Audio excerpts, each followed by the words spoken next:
जय हिंद बच्चों, कैसे हैं आप सब। होप सो आप सब बहुत अच्छे होंगे और आप अपनी प्रिपरेशन को बहुत अच्छे से कर रहे होंगे। बच्चों, आप सब अच्छे से जानते हो कि आप सबके लिए एक बहुत ही बेस्ट सीरीज शुरू की गई है यूट्यूब पर। इस सीरीज के अकॉर्डिंग हम ईच चैप्टर आप सभी को कराने वाला हूं और ईच चैप्टर के वो मोस्ट एक्सपेक्टेड क्वेश्चन जो एग्जाम में पूछे जाते हैं वो हम लोग कवर अप कर रहे होते हैं। तो आज का जो टॉपिक है बच्चों वो क्या है, the name of the topic is fraction. आज आप जानोगे टॉप 5 क्वेश्चन फ्रैक्शन के जो एग्जाम में हर बार पूछे जाते हैं और ऐसे क्वेश्चन आप जरूर पढ़कर जाना। ठीक है, आइए जरा बिना टाइम वेस्ट किए सेशन को शुरू करते हैं बच्चों। फर्स्ट क्वेश्चन आपसे क्या पूछा जा रहा है, जरा ध्यान से देखिएगा। Which of the following different in the descending order. ठीक है, ये जो हमारे पास फ्रैक्शन दिए गए इनको डिसेंडिंग ऑर्डर में अरेंज करिएगा। डिसेंडिंग ऑर्डर का मतलब ये होता है सबसे पहले लार्जेस्ट फ्रैक्शन, फिर उससे स्मॉलेस्ट फ्रैक्शन, फिर उससे स्मॉलेस्ट फ्रैक्शन, फिर उससे स्मॉलेस्ट फ्रैक्शन। यानी कि लार्जेस्ट फ्रैक्शन से जब हम स्मॉलेस्ट फ्रैक्शन की तरफ फ्रैक्शन को अरेंज करेंगे तो इसी को क्या बोलते हैं हम, इसी को बोलते हैं डिसेंडिंग ऑर्डर। अब बच्चों मेरे पास तीन फ्रैक्शन है। पहला फ्रैक्शन है 3/5 और दूसरा फ्रैक्शन एक और क्या है 7/9 और फ्रैक्शन क्या है बच्चों, और है 6/7। ये तीन फ्रैक्शन है बच्चों। अब हम कैसे पता कर पाएंगे कि कौन सा फ्रैक्शन लार्जेस्ट है कौन सा स्मॉलेस्ट है। आइए बच्चों मैं आपको सिखाता हूं क्रॉस मल्टीप्लीकेशन मेथड। इन दोनों फ्रैक्शन की पहले कंपैरिजन कराओ कि इन दोनों फ्रैक्शन में से कौन सा फ्रैक्शन लार्जेस्ट है। तो बच्चों ध्यान से देखिएगा, हम इस 9 का मल्टीप्लाई 3 में करेंगे। 9 3 जा 27। क्लियर है, चलिए 27 यहां लिख लिया। अब इस 5 का मल्टीप्लाई 7 में करिएगा। 5 7 जा 35। तो हमने इन दोनों फ्रैक्शन का कंपैरिजन कराया बच्चों। जब कंपैरिजन कराए तो किसकी वैल्यू लार्जेस्ट है, आप बोलोगे 35 सर लार्जेस्ट है और 27 स्मॉलेस्ट है। इसका मतलब इन दोनों फ्रैक्शन में लार्जेस्ट फ्रैक्शन क्या है, तो इन दोनों फ्रैक्शन में लार्जेस्ट फ्रैक्शन हो गया 7/9। क्लियर है, चलिए अब हमें यह पता चल गया कि 3/5 से 7/9 लार्जेस्ट फ्रैक्शन है। अब हम इन दोनों फ्रैक्शन की कंपैरिजन कराते हैं। अब 7 7 जा 49। ठीक है, अब 6 9 जा 63। ठीक है, एक सेकंड 54। ठीक है, 6 9 जा 54 होता है। क्लियर है। अब बताओ बच्चों, अगर मैं इन दोनों फ्रैक्शन की कंपैरिजन कराता हूं second fraction and third fraction की, तो किसकी वैल्यू लार्जेस्ट है, तो थर्ड फ्रैक्शन की वैल्यू लार्जेस्ट है। इसका मतलब यह हुआ कि सबसे लार्जेस्ट फ्रैक्शन 6/7 है क्योंकि इसकी वैल्यू सबसे लार्जेस्ट है। सबसे लार्जेस्ट फ्रैक्शन ये हुआ। फिर उसके बाद कौन सा फ्रैक्शन हुआ, उसके बाद 7/9 हुआ बच्चों। फिर उसके बाद कौन सा फ्रैक्शन हुआ, 3/5 हुआ। उसके बाद 3/5 हुआ। तो हमारे क्वेश्चन का करेक्ट आंसर होगा 6/7 7/9 3/5 will be your right answer for this question, option number D. Hope so बच्चों आप सबको ये क्वेश्चन क्लियर हो गया होगा। चलिए अब बच्चों हम बढ़ते हैं अपने क्वेश्चन नंबर सेकंड की तरफ। सेकंड क्वेश्चन को बच्चों समझते हैं कि सेकंड क्वेश्चन का करेक्ट आंसर क्या हो जाएगा। आइए बच्चों मैं आपको सिखाता हूं। 1/5 of a number exceed 1/7 of the same number by 10 the number is। देखिए किसी संख्या का 1/5 उसी संख्या के 1/7 से 10 अधिक है। तो मैंने आपसे ये बोल दिया कि कोई संख्या है, अब उस संख्या का 1/5 और उसी संख्या का 1/7। तो देखो जब हमें वो नंबर फाइंड आउट करना हो तो हम क्या करेंगे, 1/5 और 1/7।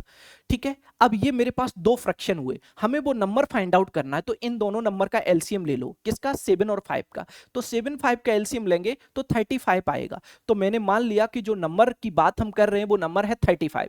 अगर भी बच्चों 35 का 1/5 निकालूंगा तो 7 आ जाएगा, आएगा ना 7। देखो 35 का 1/7 निकालूंगा बच्चों, क्या आ जाएगा, 7 5 जा 35। ठीक है, क्लियर है। चलिए अब बच्चों में इसका 1/7 निकालता हूं, 35 का 1/7। तो ये क्या आ जाएगा, 7 5 जा 35। क्लियर है, तो 5 आ जाएगा। इन दोनों में कितने का डिफरेंस है, तो 2 यूनिट का डिफरेंस है। बट क्वेश्चन के अकॉर्डिंग 10 का डिफरेंस है, 10 का डिफरेंस है। तो 1 यूनिट की वैल्यू 5 आ जाएगी। बच्चों ये नंबर हमें फाइंड आउट करना, तो इस नंबर को हमने क्या मान लिया था, 35। तो 1 यूनिट की वैल्यू 5 है, तो 35 की वैल्यू क्या आ जाएगी बच्चों, आप बोलोगे 5 5 जा 25, 5 3 जा 15, 15 प्लस 2 17।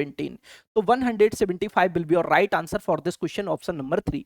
ऑप्शन नंबर 3 हमारे क्वेश्चन का बिल्कुल करेक्ट आंसर बन जाएगा। अब बच्चों हम चलते हैं सीधे के सीधे अपने थर्ड क्वेश्चन की तरफ। ऐसे क्वेश्चन एग्जाम में पूछे जाएंगे। आइए बच्चों थर्ड क्वेश्चन को समझते हैं। थर्ड क्वेश्चन में बच्चों मेरे से ये पूछा जा रहा है, a water tank in is 2/3 full if 50 liter more water is needed to fill the tank completely, what is the full capacity of the tank? देखिए बच्चों, एक मेरे पास टैंक है और ये टैंक जो है ना, ये टैंक, इस टैंक में कितना पानी भरा हुआ है? तो 2/3 भरा हुआ। 2/3 का मतलब क्या हुआ? 2/3 का मतलब ये हुआ कि अगर टोटल इस टैंक की कैपेसिटी, टोटल कैपेसिटी 3 यूनिट है, तो उसमें से 2 यूनिट फिल है, 2 यूनिट पानी अभी फिल है इस टैंक में। तो बताओ हमें कितने यूनिट की नीड है? तो आप बोलोगे सर टोटल ये जो टैंक है ना वो 3 यूनिट का है, जिसमें 2 यूनिट ऑलरेडी पानी फिल है, ठीक है। हमें 1 यूनिट की नीड है इस टैंक को फिल करने के लिए। कितने यूनिट की नीड है? 1 यूनिट की। बट क्वेश्चन के अकॉर्डिंग 50 लीटर की नीड है, क्वेश्चन के अकॉर्डिंग 50 लीटर की नीड है। अब क्वेश्चन में ये पूछा जा रहा है what is the full capacity of the tank. इस टैंक की टोटल कैपेसिटी कितनी होगी? तो 3 यूनिट होगी। 1 यूनिट की वैल्यू 15 हो गई, तो 3 यूनिट की वैल्यू क्या आ जाएगी? 3 5 जा 15 तो 150, 3 5 जा 15 तो 150 लीटर। इस टैंक की टोटल कैपेसिटी बच्चों कितनी होगी? तो 150 लीटर होगी। Option number A will be your right answer for this question. Hope so मेरे प्यारे प्यारे सभी बच्चों को बहुत अच्छे से क्लियर हो गया होगा। आइए बच्चों अब हम इस क्वेश्चन को सॉल्व करते हैं। The sum of fraction 4/3, 5/9 and 6/18। आ जाइए बच्चों, अब हम इस क्वेश्चन को कैलकुलेट कर लेते हैं। ध्यान से समझना, इस क्वेश्चन को बहुत इजीली हम लोग कैलकुलेट कर सकते हैं। देखो जरा ध्यान से समझिएगा। हम 4/3 प्लस करेंगे किसका? 5/9 प्लस करेंगे किसको बच्चों? प्लस करेंगे 6/18, 6/18। क्लियर है ना? चलिए अब बच्चों मेरे को ये पता है, क्या हम डिनोमिनेटर को 18 बना सकते हैं? इसका डिनोमिनेटर 18 बना सकते हैं, इसका डिनोमिनेटर 18 बना सकते हैं क्या? जी हाँ, जब 18 डिनोमिनेटर हो जाएगा तो न्यूमरेटर की डायरेक्ट कंपैरिजन हम कर सकते हैं, डायरेक्ट ऐड कर सकते हैं। तो बच्चों एक बात बताओ, इसे 18 बनाने के लिए क्या करना होगा? हमें यहाँ पर 6 का मल्टीप्लीकेशन करना होगा। मैथ का रूल ये कहता है डिनोमिनेटर में किसी भी नंबर की मल्टीप्लाई कर रहे हो तो सेम नंबर की मल्टीप्लीकेशन न्यूमरेटर में भी करनी होगी, ये मैथ का रूल बोलता है। ठीक है, चलिए तो नीचे भी 18 आपका बन चुका है। इसे 18 बनाने के लिए बच्चों हमें यहाँ पे 2 का मल्टीप्लाई करना होगा। जब यहाँ 2 का मल्टीप्लाई करोगे तो न्यूमरेटर में भी 2 का मल्टीप्लाई करोगे। अब ये क्या हो जाएगा?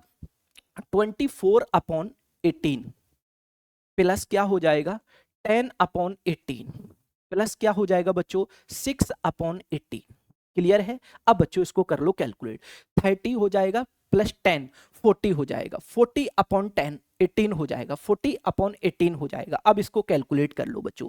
2 से इसको डिवाइड करोगे, 2 2 जा 4 हो जाएगा, 2 9 जा 18 हो जाएगा। 9 का डिवाइड 20 में करोगे बच्चों, क्या आप मिक्स फ्रैक्शन में भी इसका आंसर कर सकते हैं? आप बिल्कुल कर सकते हैं, बट करने की कोई नीड इसलिए नहीं है क्योंकि ऑप्शन आपको इसी फ्रैक्शन में दिए जा रहा है, इसी फ्रैक्शन में दिया जा रहा है 20/9। 20/9 will be your right answer for this question. तो आपको इस क्वेश्चन से ये सीख मिली, इस क्वेश्चन से ये सीखने को मिला बच्चों कि डिनोमिनेटर को जब हम इक्वल करेंगे तो किसी भी नंबर की मल्टीप्लाई कर रहे हैं डिनोमिनेटर में तो सेम नंबर की मल्टीप्लिकेशन हमें न्यूमरेटर में भी करनी होगी। ये मैथ का रूल कहता है, कॉन्सेप्ट कहता है।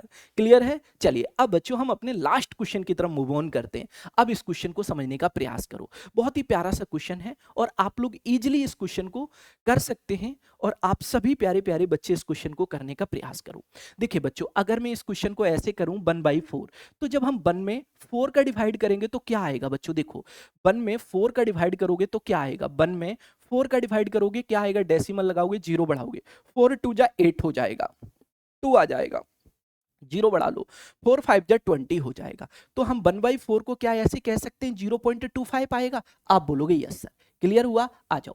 अब बच्चों 1/2 को क्या बोल सकते हैं हम 1/2 को सर बोल सकते हैं 0.5, क्योंकि हाफ ही तो बोलेंगे। 1 में 2 का डिवाइड करोगे, डेसिमल लगाओगे, 0 बढ़ाओगे, 2 5 जा 10, तो 0.50 भी बोल दीजिएगा इसको। कोई इशू है? आप बोलोगे नहीं सर।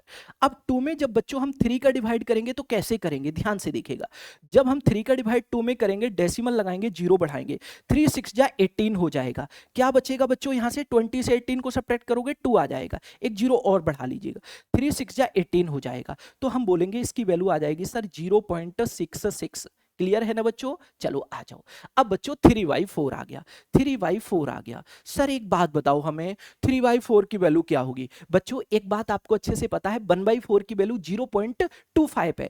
तो बच्चों ये तो 3 टाइम है, ये इससे कितने टाइम है? 3 टाइम है, तो इसकी वैल्यू भी 3 टाइम होगी। तो इसमें 3 का मल्टीप्लाई कर दो सिंपली, 3 5 जा 15, अब 3 2 जा 6, 6 1 7, तो 0.75 आ जाएगा। देखो 1/4 से 3/4 3 टाइम है, तो इसकी वैल्यू से ये 3 टाइम वैल्यू होगी। तो आप लोग समझ गए मे बी। अब आपसे क्वेश्चन में पूछा गया which of the largest fraction among this, ठीक है, तो आप बताओ लार्जेस्ट फ्रैक्शन कौन सा होगा? तो बच्चों सबसे लार्जेस्ट वैल्यू यही है, तो यही सबसे लार्जेस्ट फ्रैक्शन होगा। तो सबसे लार्जेस्ट फ्रैक्शन क्या हो जाएगा बच्चों? आप लोग अच्छे से बोलोगे कि सर सबसे लार्जेस्ट फ्रैक्शन 3/4 होगा, option B will be your right answer. सबसे स्मॉलेस्ट फ्रैक्शन क्या होगा बच्चों? सबसे स्मॉलेस्ट फ्रैक्शन होगा हमारा, क्या होगा? 1/4। क्लियर है ना सबको? मे बी आप सभी प्यारे प्यारे बच्चों को बहुत अच्छे से क्लियर हो गया होगा। तो थैंक यू फॉर वॉचिंग। आप अच्छे से पढ़ते रहिए, हंसते रहिए, मुस्कुराते रहिए। नेक्स्ट सेशन में बच्चों मुलाकात करेंगे, तब तक के लिए आप अपना ख्याल रखिए, अच्छे से पढ़िए। वीडियो कैसा लगा कमेंट करके जरूर बताइए। चैनल पर नए हैं तो चैनल को सब्सक्राइब करके जुड़ जाइए ऐसी शानदार शॉर्ट ट्रिक, शॉर्ट कॉन्सेप्ट जानने के लिए। Okay bye bye, take care.